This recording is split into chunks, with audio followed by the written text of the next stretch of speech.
Hello, Canucks fans, and welcome back to another episode of the Canucks Conversation, delivered to you by the great folks at DoorDash. Ding dong. Use promo code CONVODD, capital C, capital D, is all one word, CONVODD. That will get you 25% off and free delivery on your first order with the DoorDash app, folks. Does not get much better than that. My name is Dave Quadrelli, joined as always by the man who built the place, Chris Faber. Our technical producer is Alex Allard, high above Rogers Arena, as you can see now, because... Even higher. Yeah, even higher, because on our live show, we've changed the camera angle. You've got a full green screen behind you now. Yep. So I'm excited to see what Alex does with that. But I just realized you can see what kind of pants I'm wearing now when I come into the studio. So I'm wearing sweatpants today. I wasn't really thinking about it, but I've been wearing sweatpants every day this week. Yeah, people are nice. I don't know. We didn't test this camera, but now I can see everyone can see up what's going on my desk here. Yeah. Way more than I like. I got my lunch. Yeah. This is what you do when the prospects start coming out. You got the chicken. That's right. I'm chicken ready. Penne. Yeah, chicken penne. It's actually very, very tasty. Chicken Alfredo. Shout out the girlfriend. See, great. Yep. Very good. Okay. Joining us on today's show is Todd Bertuzzi. Oh, I'm pumped for that. We're very excited to chat with Mr. Bertuzzi. So all of our guests brought to you by the great folks at Zephyr Epic. There, you can use promo code Hockey Season, capital H, capital S, all one word, Hockey Season. That will give you $5 off your order at zephyrepic.com. ZEPHYR Epic on all platforms: Facebook, Twitter, Twitch, Instagram, what have you. Mm-hmm. They've got you covered for all of your trading card needs. They've got a retail location in Surrey, and folks, our promo code still works there. So be sure to check out Zephyr Epic. I got my new Pokemon card in the mail. You might have seen it in the background there. Oh, jeez. What the hell are you doing? Well, I've got stuff open here. I got 15 tabs. They got me running 5 different things here. So, yeah. Who's they? It's all you. The Nation Network folks. They got me running 15 different things here. I got a million tabs. My bad there. We're all good. Podcast is late. But I wanted to show the people on YouTube here. Bang. Got my newest Pokemon card, and it is a gorgeous one. I can't get the damn glare here. So for the podcast listeners, it's a Mewtwo, but you can't, even the live show listeners can't see it because Faber doesn't practice this. And he's got the sun beating on him. And what's going on? It's the green screen behind me. It's not the green screen's fault. It's beautiful. You're pointing it toward a window. There's a reflection. Well, I'm just saying I got a Pokemon, new Pokemon card, Mewtwo. The collection's coming together real good. Real good. Real good. But I have to save Charizard for the end. He's $500 Charizard card. Bill Juan jumped in the chat and asked, "Did Faber just finish caddying? Because you've got your little golf visor on." This is good for the YouTube folks here. This is a custom Canucks Convo visor. Visor. Look at that. Custom. There's only one of these. Me, Harmon in the back seat. Me in the front seat. I'm getting a haircut tomorrow too. One more day on the show. I'm getting one on Saturday. It's getting a little long for me. What are you doing to the bangs? You know what? I haven't decided. I'll probably keep them, to be honest with you. Okay. Probably just the sides, the back, what have you. This is normally just my golfing visor too. I only wear this golfing, but I thought it looked good with the amount of hair I have right now. Pushing it all up into a spot. Hey, the Canucks won a game. Oh yeah, baby. The Vancouver Canucks won a hockey game, folks. Mm-hmm. They won last night in Buffalo. Recording this Wednesday. Yep. Tuesday night in Buffalo, they come out with the win. We're going to give our takeaways, of course, as we always do. Another win. Pull it up, Alex. Well, one thing that I noticed is, we've had a chance to see Tage Thompson before, right? Oh. That guy's incredible. Watching him play last night, that's going to be a steal of a contract. What's he at? 8.1 something? Something around there. It's a hair over $8 million. And you look at that contract and you're just like, wow, with the cap going up too, that's going to be one of the best contracts in hockey. You have to think, right? It's going to age like one of the best in hockey. Man, you watch that line play together and Tuck is huge. Thompson's huge. Skinner scores 2 goals in the game. Man, Thompson, I tweeted out last night. I think Tage Thompson's my favorite player to watch in the NHL right now. Mm-hmm. I like the size and I like the skill and the combination he has in the play he set up there. I don't know. I think it was the second Skinner goal, was it?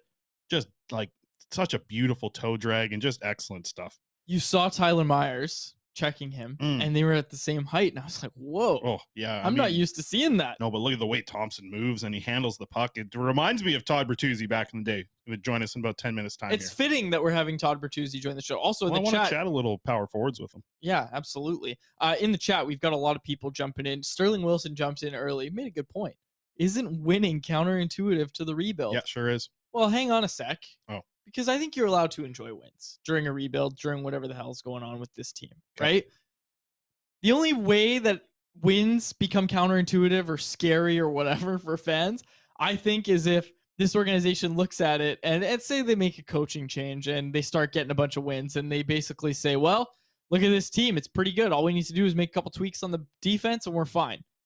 I think that's when the worry starts coming in. Sure, wins are counterintuitive to this season, but I think that's only when you've made trades and decided that you're actually punting on the season. Because we talk about, yeah, it's great that maybe they'll get Connor Bedard, maybe they'll get a really high draft pick. We have to see some trades before that happens. We all know the turnaround's coming. This team's gonna win games. They're not built to lose like they have been. It's telling that they have lost like they have been, but they're going to turn it around. Like we've been saying it for a while. They're going to turn it around. And once they do, you're going to start to see the wins pile up. It's going to hurt their draft positioning. So again, you can enjoy wins. You can enjoy wins for now, as long as the idea from the organization doesn't change to being like, okay, well, maybe that start wasn't the real us, and this is the real us now that we're winning games. The way the Canucks won last night, Spencer Martin wasn't spectacular in goal. But the Sabres came away from that loss really upset with themselves. Like, Don Granato was talking after the game, and he was just like, hey, you know what? That was a really bad game for us, and we need to be a lot better than that. And over here, people are saying, well, the Canucks played great. The Canucks did great. So that's kind of the difference, is the Canucks can beat teams who are off their game when the Canucks are on their game, if that makes sense. And again, I'm not nitpicking a win, and I don't want this to get misconstrued at all, but nobody's looking at that victory last night in the organization and saying, okay, this is going to be the team we build around. Never mind. The start of the season, we can forget about that. So you can enjoy wins. I don't know. No, I think, you can enjoy it, but also at the same time, like, how many times did Buffalo have, I wouldn't even say like near scoring chances where the final pass just missed the stick blade, right? Like it just missed the stick blade or something. And like, it looked like it was an almost like grade A scoring chance, but good teams make those passes. And I think that was a little bit of the worrisome in that game because it was, the Canucks, they played well. They scored goals, right? They scored a lot of goals defensively. They were okay. There was, I didn't think they were great defensively as well. I found it really interesting just watching some of the ice time at the end. Like, how much did Kyle Burrows end up playing at the end of the game there compared to OEL, right? Like, Burrows got a really good run. Is it with Burrows? I can't believe that he was a healthy scratch. I know, it's wild. Does he not show up every game and impress you more and more and more every single game he plays in? Like, he looks like the better player every time he hops in. Alex, can you cut it to quads? I got to grab the camera. I got to call Todd Bertuzzi here in a minute. Well, I was thinking about something, and I'll say this, you can listen up. But here's what I was thinking about was that Alex, cut to you taking down the camera. Here's what I was thinking about was that, you just brought it up, that Kyle Burrows compete level. And Kyle Burrows, if you had 6 Kyle Burrows in the back end, you might give up some goals, but at least everybody would be trying to be way more fun to watch. And I think that's kind of what people are looking for in a rebuild because, look, I understand players like Kyle Burrows don't grow on trees, but they grow on more trees than players like Elias Pettersson and players like Brock Besser, even these higher paid players. You can find guys like Kyle Burrows. You can find guys with good compete levels and put them in your lineup. Maybe the results won't be there. Like Kyle Burrows isn't a first pairing defenseman, but you can find these guys. It doesn't have to be this ocean of Spizas that we're becoming accustomed to. What I'm saying is that you can actually find these guys that just have good compete levels and are fun to watch. Like, play with speed, play with heart. Nobody's complaining if you're losing games with those guys in your lineup because they're making no money. Everybody knows they're not here for the long haul. They're just here to help you get over that hump and through the rebuild. It's not impossible to craft a team. And again, I would argue that, right now, Kyle Burrows, like having Kyle Burrows in your lineup is maybe marginally worse than having Tyler Myers in those same minutes. Right. That's the thing. It's like Kyle Burrows is almost like the blueprint of being able to still have Canucks fans be excited about hockey, but also looking into the future. And I'm not saying that Kyle Burrows is the guy, but you don't need, we saw Jim Benning do this so much of guys that were going to help this team build into something with the young players where it's adding Louis Eriksson, adding Jay Beagle for leadership, Travis Hamonic. These type of players, there's give Kyle Burrows his chance. Local kid who loves bleeds blue and green, loves to play for this team, goes out there and gives you a solid effort every single night. So yeah, I mean, Like nobody's talking. He's the blueprint, right? Like he's the perfect blueprint moving forward. Nobody talks about Kyle Burrows as like a locker room cancer. No. Right. And it's not like, oh, players must hate watching Kyle Burrows play. Like if you're giving it your all the way Kyle Burrows is each and every night, like it's not going to do any harm to your room. And again, I keep hearing this, I bring it up every show, it feels like, but this idea that, oh, if you rebuild, it's going to harm that room. No, it's not. Not if you have the right guys in there. Yeah. And those right guys aren't like, that's the thing you bring it up. Like Kyle Burrows is never going to hurt your room. You can find a lot of guys that aren't going to hurt your room on league minimum deals. So in conclusion, like the Canucks can build around Kyle Burrows. They can rebuild around Kyle Burrows. That's what we're saying, yeah. Kyle Burrows, Elias Pettersson, Quinn Hughes. That's all you need. Yeah, Knott brings up a good point in the chat. I'm worried wins will stop Aquilini from being forced to rebuild. Because, yeah, that's what it almost feels like it's going to take. It's going to be something that's going to force the Canucks to rebuild. But if you win in commanding fashion, it's one thing. Last night, you know what? Last night, the Canucks did put in a full effort. It was probably their first full effort of the season, if we're being honest. Like, they looked good basically all night last night. There was no moment, well, obviously the third because of everybody's been hurt before, where you looked at that game and you were like, wow, the Canucks are really going to blow this. Like, they outscored their problems. Their goalie wasn't fantastic last night. Spencer Martin drops below a 900 save percentage on the season now. In the statsies, Michael Liu pointed out that he was below a goal saved above expected. So that wasn't good. It wasn't great last night. On the bright side, none of the low danger chances beat Martin. So there was that. Canucks defended okay last night. There was a lot of different things that happened. Again, like Martin wasn't great, but the Canucks actually put in a complete effort. But again, it wasn't in any sort of commanding fashion. Like they benefited from Craig Anderson being in net, right? Like it wasn't a win that makes anybody, you hope, I don't think, makes anybody go, this team has no problems. This team doesn't need to rebuild. We're fine. Never mind. That's the thing. It's like, a little bit more leash was probably given to Bruce Boudreau after yesterday. Cause like, I tell you what, a loss, I think he would have been gone. I think that's the situation would it be. It still might even happen with it. You got 2 full days off here. I thought if it was going to happen, I think it was going to happen today, like earlier this morning. I'm a little surprised to see. I'm a little surprised to see Bruce is still going to be here. And Friday's their next game. They still have a full day off tomorrow. So things could change. They're not on the ice today. So we'll have to see what things happen. And I think we could probably know the news tomorrow if it does break by then. But man, yeah, you can't be in that spot now of just thinking, like even me mentioning the word leash, I don't even like saying that because it's like, I don't think there is any leash left, right? Like that's the unfortunate thing. And as much as I'd like to see Bruce turn things around, have some exciting games this season, it's still very early in the season. I just don't think that there's a lot of hope for this to be turned around moving forward here. So it's unfortunate, but they're in a bad spot. It's time for change, right? Like that's the game last night doesn't really change much in that point of view. But before we get to Todd Bertuzzi here in just a couple of minutes, can we spend a little time Will Lockwood? I want to. I really do. Top Will dog Lockwood, last night, Will Lockwood. Yeah. So look at that. Look at the flow in that picture. Where's Pearson? He's injured. But Will Lockwood. Surgery. Will Lockwood. He's going up. The stock is going up on Will Lockwood. I liked him last night. I liked a lot of what he did. A lot of what he did last night looked like a lot of what he does in the AHL, which was exciting because I think that's been hard for him to transition his skills. We talked to him last week on the show. We even talked about this after he joined us, was just like seeing him put things together that he does well in the AHL and transitioning that to the NHL is such a difficult thing to do. But he did that. Like he was a very effective player on the Canucks fourth line last night and finally gets his first NHL point, which was huge. Like for him to just get that point out of the way in his first game this season, I think that's huge because how much was talked about when, you're just going through the stats of Will Lockwood, even like putting together lineups or whatever in the offseason. You're like, he still doesn't have a point in those first 15 games. So for him to get that point, just a secondary assist, like just get it out of the way, have that point on the board.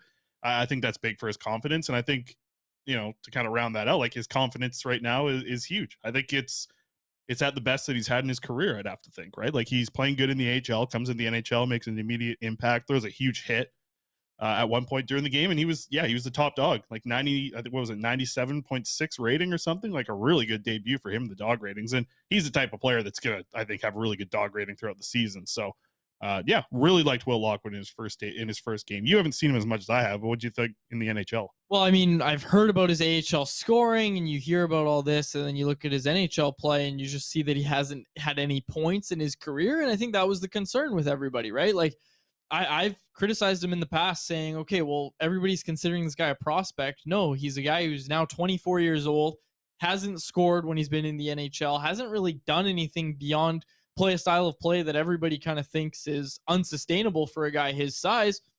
Last night, he was doing all the right things. He was getting shots on net. He looked more confident with the puck than I think I've ever seen him.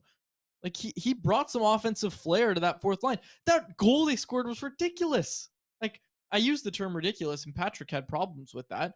But you know, it was good to kind of see Will Lockwood on here. Yeah, I really liked what a lot of you do. It was an exciting game last night, and felt like back in the days in the West Coast Express era. So why don't we get to a guest from that era? Todd Bertuzzi joining us now. Todd, how you doing, man? Good day, my friends. I'm doing fantastic. How's everyone doing up there? Oh, it's awesome. It is I'm hoping that you get some sun here when you get here to Vancouver, because we were looking at one of the cloudiest, foggiest days, which I'm sure you remember from your time in Vancouver, and are probably seeing some of those in Michigan. But on that note, how excited are you just to get back here, man? I know I heard you on Donnie and Dolly mentioning that you make a trip out here to go to Whistler, or try to every winter, but it must just be a good feeling for you coming back to Vancouver, I assume. No, it is, especially for this charity event. And I hope a lot of people get out and come watch. There's some great guys showing up. I know Brendan Morris is going to be there, Brad May. I'm looking forward to seeing those guys. And it's always fun coming back into town. One of the greatest foodie cities there is around. Great restaurants, bars, everything. There's so much to see. Usually when I get out there, I go and try and get the grouse grind in. I try to tour around as much as I can, but I do get out to Whistler as much as I can during each year to go skiing. So, this time forward, I'm looking out to dust off my hockey bag. It's been about a couple of years since I put the blades on, but I've kept in shape, and I'm looking forward to coming out and seeing a lot of familiar faces. Absolutely. We'll see if we can get some betting odds on you scoring a couple in the game on the weekend. I remember in 2020, you were out at UBC at the Canucks Autism Network game, and you were rocking the Red Wings gear. Are you switching to blue and green? Or are you sticking with the Red Wings gear? Because you got some pop when they announced you. I got red. I got what I got when I retired. I'm not sure if anyone knows, but when you retired, even though you played 18 to 20 seasons, you get stuck with the equipment you last played for, and there's no other equipment to get. So I do have hockey bags filled with Canuck stuff that I kept over the years, Anaheim Duck stuff, Calgary stuff. So I do have sets of equipment, but they're in storage, collecting more and more dust. So the freshest stuff I got is the Red Wing wheel. But we all know that some of my greatest memories and highlights were in a Canuck uniform for sure. Todd, I don't want to ask you to just pick one, but what is your biggest memory from being a Vancouver Canuck? Like, what's the thing that sticks with you the most?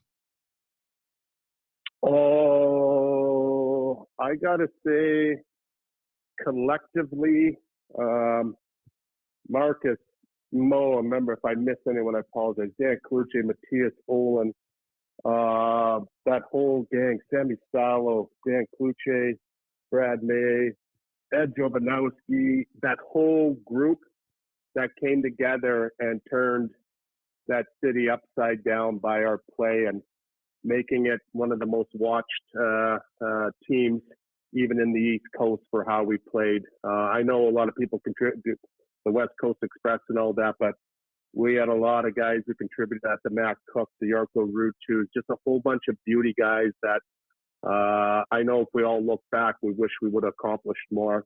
But I think putting Vancouver back on the map, putting fans in the stands, and making ownership a lot of money, and making it much watch TV. I think that's what I take a lot of pride in. With that group, was there an individual moment, or was there kind of, when did you realize that group was special? Unfortunately, we're special in regular season. And it still hurts to this day that we couldn't accomplish more in the playoffs. I know losing to the Red Wings and then losing to Minnesota. And then the series that I wasn't in when the guys battled hard, we lost to Calgary. I think those were probably 3 opportunities and chances that we could have taken more advantage of. I don't know. It was fun seeing Marcus win MVP, scoring titles. It was fun just seeing individual successes for different guys. And and how popular the other guys became in the hockey world and all that. And like I said, we look back on it, we had a very, very good group of misfit toys that like to entertain and have a lot of fun. I think that, you know what, the word you said there at the end was the thing that I take away from that era was fun, right? Like you and that group of players created so many fans here in Vancouver. And you mentioned it. You guys brought Vancouver, I don't want to say on the map, but like really what you guys did was create so many fans at that time. When you look back at it, like, I don't know, I can't even imagine the emotions you had in like the 2002, 2003 season, but like, were you aware how in love this city was with what you guys were doing on the ice? Like, did you feel the fan base just, you know, absolutely falling in love with what you guys are doing with the sport? Yeah, absolutely, and it's no different. We're chasing what Trevor Linden, Kirk McLean, with Courtnall, that whole group, Jyrki Lume, Dana Merzen, Dave Babich, all the stuff that those guys contributed and did back then, and when they had so much success and lost to the Rangers. But that city was crazy that time, and I know it went through a lull where the team wasn't as good. Changes needed to be made. It was just fun that we were that group to come in and do the exact same thing that they did. Unfortunately, we didn't have that kind of playoff success. And then to see what the Sedins and their whole crew with Juice and my boy Cass and Burroughs and that crew, and how they took it to another level after that. But yeah, 100%, man. The crowds and the fans and the people, it was, I don't know, coming from Sudbury, Ontario, and just wanted to be a hockey player, and then getting thrown into where we were considered and looked at in Vancouver. It was like, I don't know, you felt like a rock star kind of times, and how people treat you and how awesome it was, and going out to restaurants and all this kind of stuff. And then even on the road, our fans traveled in packs, and they were loud and they're always around. So it was pretty cool. It was a very, very cool era. Very, very cool time. Todd, with looking at that group, I'm curious because it's kind of funny looking at the Canucks locker room right now, and a lot of people talk about Luke Shen being the dad of the group. Was there ever a dad in the locker room back in your days there? Oh, good question. For me, I would say the grandpapa who you don't want to piss off, but you had so much respect to him. For me, my guy was Murray Barron. I love that guy. He was stalwart in the NHL. He was huge for us in Vancouver with his leadership, his presence, his professionalism. So for me, coming in, I would say that he was a figure that I looked up to, that kind of settled all the little kids down when things were getting a little bit rowdy or out of control, and being able to reel us all back and actually keep us humble and prepared each and every time. Okay, we've heard how much fun that group had off the ice. We had Sami Salo on the show over a year ago now, and we asked him for the best practical joke that anybody ever played on that team. So he was telling us that Matt Cook had this sweater that kept getting stolen by his teammates and hidden, and he bought a padlock to make sure that nobody could get it. Somebody got bolt cutters. I think Sammy told us it was Jarkko Ruutu that got bolt cutters, broke the lock, and then hung the sweater from the rafters ahead of a morning skate or a practice. And that really pissed off Matt Cook, apparently.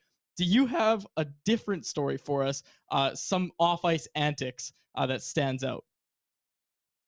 That definitely happened. You can tell it happened because those two squared off maybe a week later in practice and went toe-to-toe, and we kind of just allowed it to happen. I think that's the best part of our era. There were fights all the time in practice, and it was some kind of stuff. But no, I'd say one of the biggest guys who did stuff like that, Brad May, was pretty shady and dirty when it came to practical jokes and all that kind of stuff. And he's obviously one of my best friends, my mentors, guys I've looked up to, and we still have a very, very close relationship and tight relationship.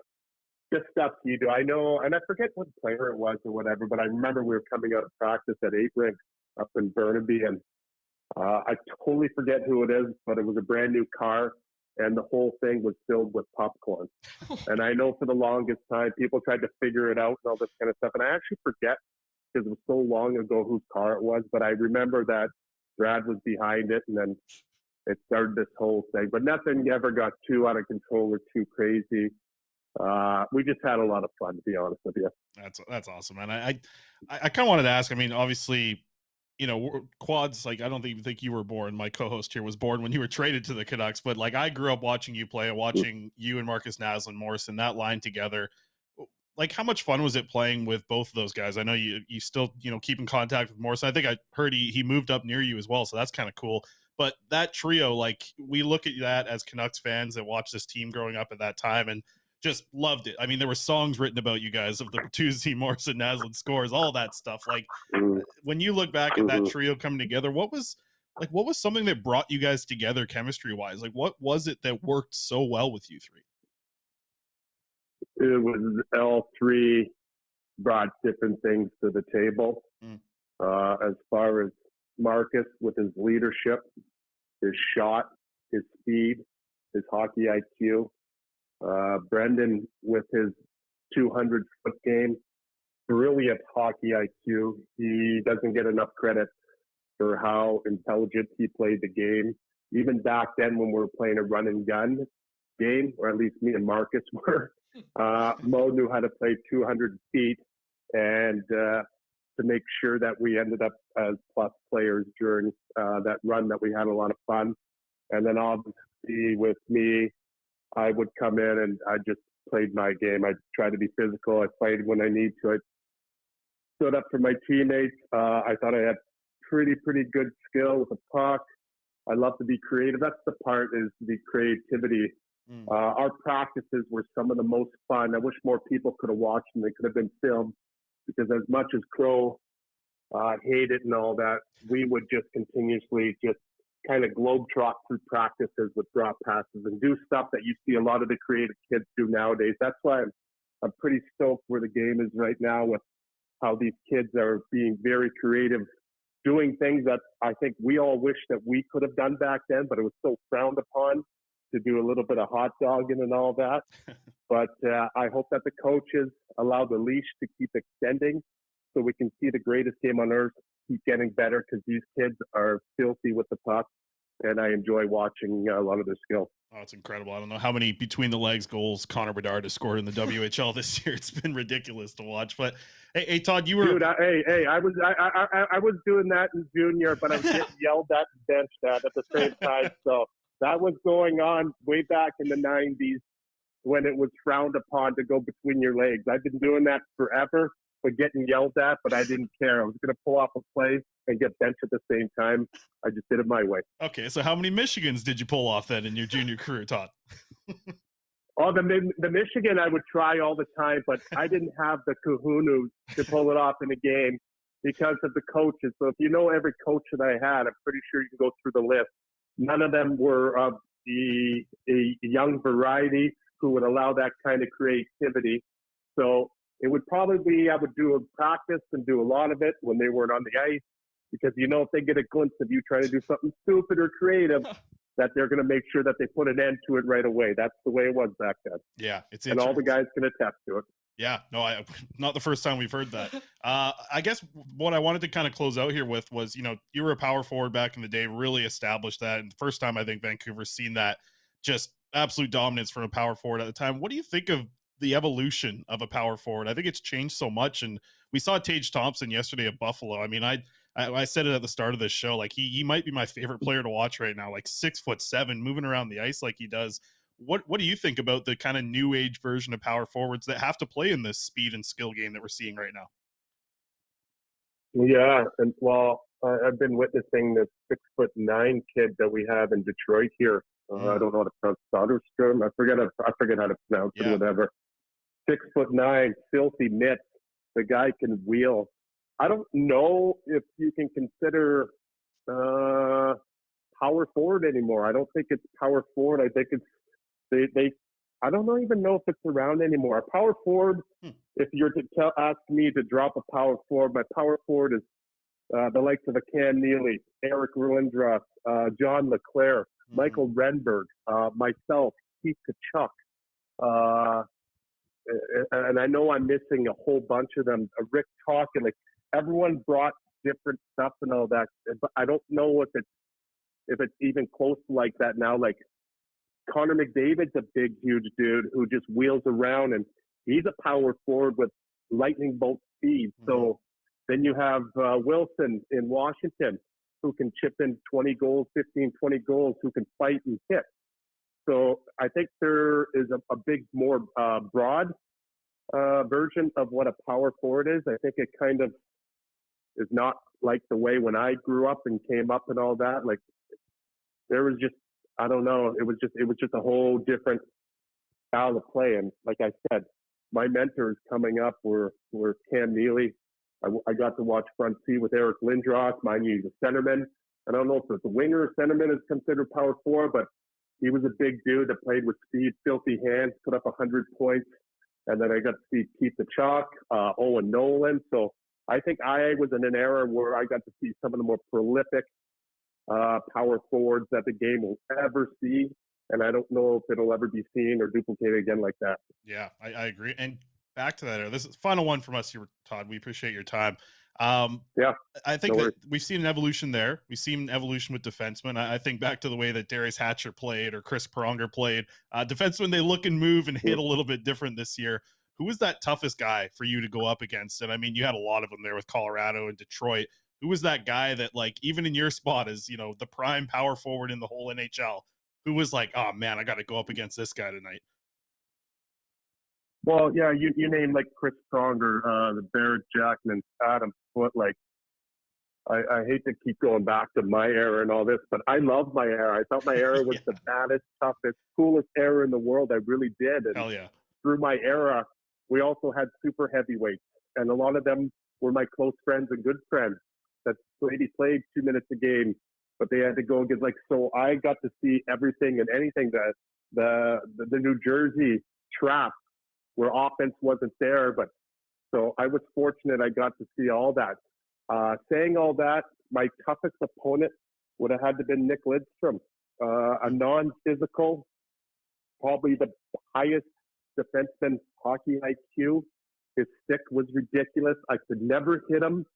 I could never engage him. I could never piss him off. I could do nothing to him other than he would just frustrate me with his stick, his positioning, and his demeanor. Like, he doesn't even talk trashery, that kind of stuff. And then I was fortunate enough to play with him, and he's one of the most incredible guys I've ever come across. But just to watch him in practice, I know how that would make, how he frustrated everyone, because that happened to me so many times with playing against Detroit, and I could never track him down, find him. He knocked down our 2-on-1 plays.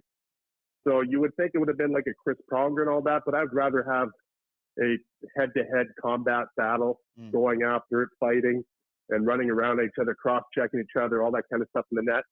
But no, I would say Nick was probably the most difficult one for sure. Awesome. Well, Todd, we appreciate it. We're, happy here to see you coming back to Vancouver. We loved watching the West Coast Express era.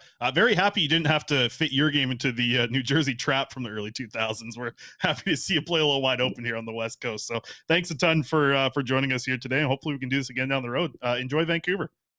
Yeah, awesome. Appreciate you guys having me on here, and look forward to coming out and seeing everyone. You guys take care. Thanks again. Awesome. Thanks a lot, Todd. There he is, Todd Bertuzzi. Can we just stop the show now? That was awesome. That was awesome. So as people know, I don't do much prep. No. But as we were talking and he brought up the group, I'm so glad he said Sammy Salo. Mm-hmm. So glad he brought him up, because that triggered for me the story about that sweater with Matt Cook. And it's so nice to have Todd confirm that story is true. Not that I think Sammy would lie to us. He very much confirmed it as well. He's like, that absolutely happened. Yeah, and he was laughing as I was telling it. It was hilarious. Our thanks again to Todd Bertuzzi. Just, it's so nice to take a walk down memory lane, especially. That's where I grew up liking this Canucks team from, right? Like, I remember Todd Bertuzzi scoring a hat trick in the first game I ever went to in person down here at Rogers Arena, which was GM Place at the time. Like, awesome to have Todd on the show. And man, like, what a great interview. Yeah. I didn't know what to expect with Todd, because I've never chatted with him before. He's never been on the show before, but man, I hope he wants to come back. That was awesome. That was so much fun. Do that again. Yeah, absolutely. Also, I found his answer about Nick Lidstrom really interesting because I wonder. Not surprising though. No, not surprising at all. Not surprising at all. But yeah, you hear more and more people like that nowadays. Like you hear people say, "Oh, well, Quinn Hughes is the toughest guy to go against," or these skill guys. I'm using Quinn Hughes as an example, of course. But to hear it from a guy who made his money in the NHL by being this, physically imposing forward that was never shying away from any sort of battle, for him to say that Nick Lidstrom was the toughest opponent he ever went up against. It was very, very interesting to hear that, I must say. Yeah, I really like that answer. It was really interesting perspective to get. And he's back here for the weekend here doing some work with the Canucks Autism Network, which is great stuff. I went to the luncheon last year as well, that. So I'm excited to see, because the last year at the CAN luncheon, Brad May was telling all these stories. I'm thinking, now that Bert's gonna be there, he's got to get up on stage and maybe like tell you what Brad May's flubbing about, and like now there's someone to back up these stories a little bit. So yeah, awesome to get him back here. And I know that just from hearing him on Donnie and Dolly today as well, like he loves coming back to Vancouver. If you see him in the street, say hi. Like he loves that.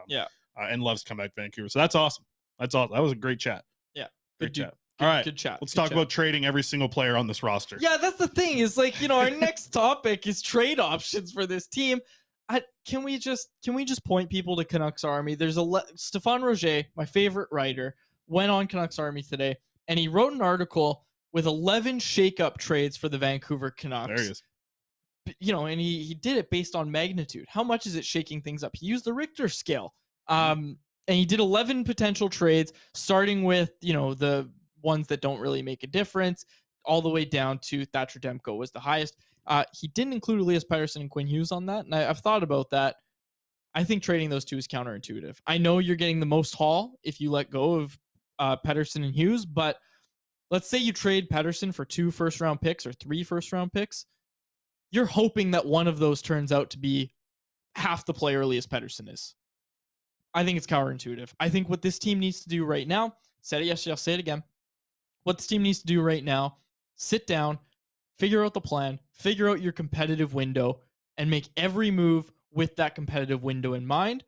I would say the competitive window, if you're, quote unquote rebuilding, is probably 2 to 4 years, somewhere in there. Elias Pettersson's still going to be around for that. Like Elias Pettersson's going to be good during that timeline, during your competitive window of when you hope to be good again.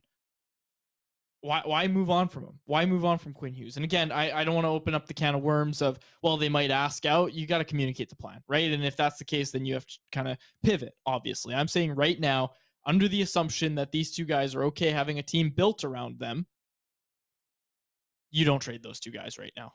Oh, yeah. I think with some of these players that you have and certain options, Bo Horvat's obviously a big one. Seeing what the value for JT Miller is. I know a lot of people have wondered if they're even his value. That you can get back. I still think you can get something for JT Miller back. I think there's a GM out there to do that. But yeah, starting with the big stuff, like, yeah, I'm with you. I think you want to hold on to Pettersson, you want to hold on to Hughes, but everything else should be up for conversation. Heck, if I'm being honest, I think Pettersson and Hughes could be in the conversation as well. If you start like, hey, what if you get around draft time and the Canucks think about like Pettersson for Bedard, right? To really like do something with this team. I mean, it's an option at least, or you have to at least hear the conversation out. Don't you have to? You'd have to attach a first to that. Yeah, like you'd have to give up Pettersson and your first round pick, which you could get a good player from for Connor Bedard. I like everyone in the chat right now when you're like, go read the Canucks article. Everyone's like, just read it out to us. We don't have time to read. People are like, I don't know how to read. And I was like, oh, okay. So I'll read it. It starts with Tyler Myers. No, not from the top. I'm not going to read it. Okay. I'm not going to read the whole thing. I'm saying it starts with Tyler Myers, who Stéphane has put as a 2.9 on the Richter scale. Very minor trade. We've heard there's interest. He's a right-handed defenseman, folks. There's obviously going to be interest. Travis Hamonic went for a third last year. Tyler Myers has to be able to get you a third or a second. And again, if you retain 50%, right? That's down to $3 million again. And he's a better defenseman than Travis Hamonic by all accounts. Then it goes like Tanner Pearson, Connor Garland's on that list. OEL's just unmovable. Let's talk about one. We don't have to go through your damn list. I'm not going to go through you talk about Stéphane enough on this damn show. Luke Schenn is higher than JT Miller on the list in terms of shakeup, and I agree. What do you mean? Trading Luke Schenn shakes up this team more than trading a JT Miller. It depends which way you look at shakeup, because if you're talking about the future and shaking things up for the future, moving JT Miller does a lot more. Not the future. Like right now, Oh, this in the sending a room? message, Yeah, in the shaking room, I up. guess. Yeah, you're trading a veteran presence like that. Yeah, Shake for things sure. up. No, for sure. But I mean, yeah, that's And the future. Luke Schen's this team's future number one. he's gonna be 44, He's got what did he go? 3rd overall, 4th overall? something like that. He's got 4th overall upside. Former 4th overall pick. You got to I'm keep curious with Brock Besser moving forward here, right? Like that's gonna be interesting. To see what happens with Besser's situation where it's like again, battling injuries, right? Another tough spot for him to start the season. Really wanted to get to 30 goals this year. But it's like what's his value on the market even? Like I have no idea what Brock Besser's value on the market is. Wingers on the market are just so strange at this point. That's why I do think that, just I think teams like Colorado, Washington, Carolina, potentially the Islanders, are these teams looking for Bo Horvat? Right? Like would Colorado want to get Horvat on a 7-year extension and think that he's going to be their 2C for a long time? Like, could you imagine like building your team?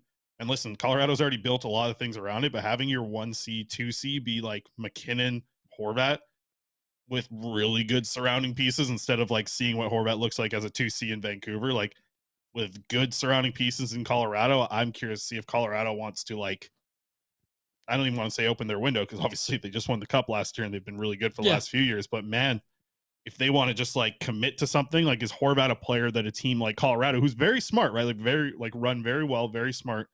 Would they commit to this type of player for long term, just thinking that this is going to be how they want to move forward and build the top end of their lineup? I'd be curious to see something like that. Or even, the other teams I mentioned, like Washington, what's their future look like? I don't know if he's a player that's going to be there long term if they end up trading for him, but a team like Carolina might be interested. Like, yeah, I don't know. I think there's a lot of interest in Horvat. We've heard it from a lot of the top insiders that it might not just be Horvat either. Like other players are obviously being shopped, and I really do hope, like I hope Patrick Allvin is having a lot of conversations today. He's got a day off. He's probably right down there right now in his office. And I hope he's having a lot of conversations today because I don't think yesterday's win has changed our thoughts very much on the future of this team. I was about to say switch to camera 3, Alex, but we don't have a camera 3 up. I realized we just I can put it back up. No, that's okay. Well, I got to put it back up anyways. We're wrapping up. There's like 2 minutes left in the show. You go ahead and give the Betway wrap up. I'm done. I'm done talking about trades. That was a fantastic conversation with Mr. Bertuzzi. I don't know if Alex has seen it yet, but I got your boys here, Alex. I got the Sens. Sens are winning tonight. Our Betway bets of the day. Play responsibly over there at Betway. I got the Ottawa Senators to win, over being 6.5 goals, and Tage Thompson, my boy, to score. So the Sens, they're playing up against the Sabres today. So I got the Sens to win, over 6.5 total goals, Tage Thompson to score in this game. Get that at plus 500. And then the other one I got, Alex, I'll let you chime in here in a second. But I got Alex DeBrincat as an anytime goal scorer at plus 130. Scored a couple goals, I think, on Saturday. And he's just been ripping it up with shots over 3.5. Get that at minus 110. And he played 25 minutes. Alex, did you watch the game where Alex DeBrincat played 25 minutes? Did a player get injured or did he actually just play like 25 minutes? I'm not sure what happened. I had a couple young kids you're on the emulator. who kept me from watching that one. Yeah, what's his name? Ash Ketchum? You got him on your emulator over there. Tell you what, you're so mean to Alex. He's gonna leave the show. No, he's not. Alex is leaving the show. The Ottawa Senators to win. I'm giving them. I'm gonna watch that game tonight. I don't think that means as much to Alex as you think. I like it. Does. I really see, like Alex is a fan. Good shot bet. Like he's taking a lot of shots. Yeah, there's logic behind it. And you know what? Against Vancouver, when we watched that game, like he was dangerous. He was good. We got in the chat asking how the Pokemon is going. Isn't everyone dangerous against Vancouver? Well, here we go. Yeah, he's not wrong. Yeah, we'll have a Pokemon update maybe tomorrow, right, Alex? Yeah, maybe. Okay, we'll need some help from the chat, but we'll have that going. Okay, 19 plus to play at Betway. Yeah, important to note. Okay, that was fun. I had so much fun in that chat, man. Dude, Todd Bertuzzi, he was great. Was awesome. He was like, I was really hoping it was going to be a good interview. I did not think it would go that well. Yeah, I hope he comes back. I hope he wants to come back on the show. You know who we gotta have back is Sammy Salo, man. Sammy Salo is hard to track down. I know, but we did it once. We could do it again. Yeah, and it was so much fun when we did it. You know what? I remember that because that was, during the pandemic, I was driving out to your place and we weren't, we had to record these in person, and you were like the only person I was seeing outside of like my immediate family. And I went there, we did Sammy Salo, and then we did Tony Gallagher like the next day. Yeah. And those were our pandemic episodes. And that was so much fun. It was so much fun. Good episodes, yeah. We'll wrap it up there. For my co-host, Chris Faber, and our technical producer, Alex Allard, our thanks to Todd Bertuzzi for joining us. Okay, what's going on here, Alex? Camera 3, baby. Our thanks to Todd Bertuzzi for joining us. My name is David Quadrelli. Thank you so much, folks, for listening to another episode of the Canucks Conversation. Bertuzzi Ring of Honor. Do it. Thanks for listening to Canucks Conversation, delivered by DoorDash. Hit the subscribe button to never miss an episode. How about keep it to a thank you, Jim?